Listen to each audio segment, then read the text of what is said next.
What is your cultural heritage? So my father was born in India, and after partition of India, he moved to what's now Bangladesh, and then he finally ended up in the United States, where he met my mother. My mother's family is Venezuelan and Puerto Rican. So my grandfather came from Puerto Rico and my grandmother from Venezuela. And I was born in New York and grew up in New Jersey. What traditions or values have you incorporated into your household? Um, I'd say music. We listen to music from all over the world, and we listen to a lot of music in Spanish. Some food traditions, like when I was growing up, we always had rice and beans along with our dinner on Thanksgiving. And I think also languages are a very important part of our family culture. Was it hard for you to learn other languages?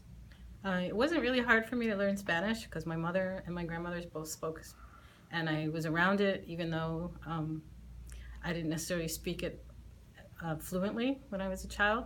And I did study in school, and I did a lot of travel to speak with people and to learn different ways of speaking in Spanish and different accents. What would you say the most commonly held misconception about people of your cultural heritage is? I think for me personally, the big question when I was growing up was always, where are you really from? Because I guess they thought I didn't look like someone who comes from the United States, even with this accent in English. And the other thing, I think as far as Latinos is there's a tendency to say, oh, they all eat the same thing, they all speak Spanish.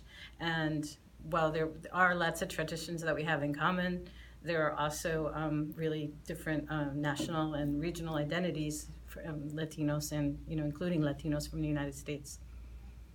What's the best thing about living in the USA?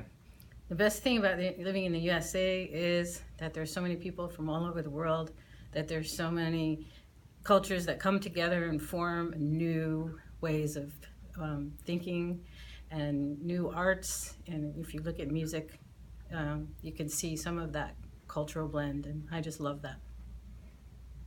If there is one thing you could say to the kids watching this, what would it be? I would say learn languages, yay, and also just explore your own heritage, and don't be afraid to talk to the older people in your family if they can share a lot about the culture, and explore on your own, explore through literature, explore through music, and whether you're Latino or not, I think that's really an important part of connecting with the world.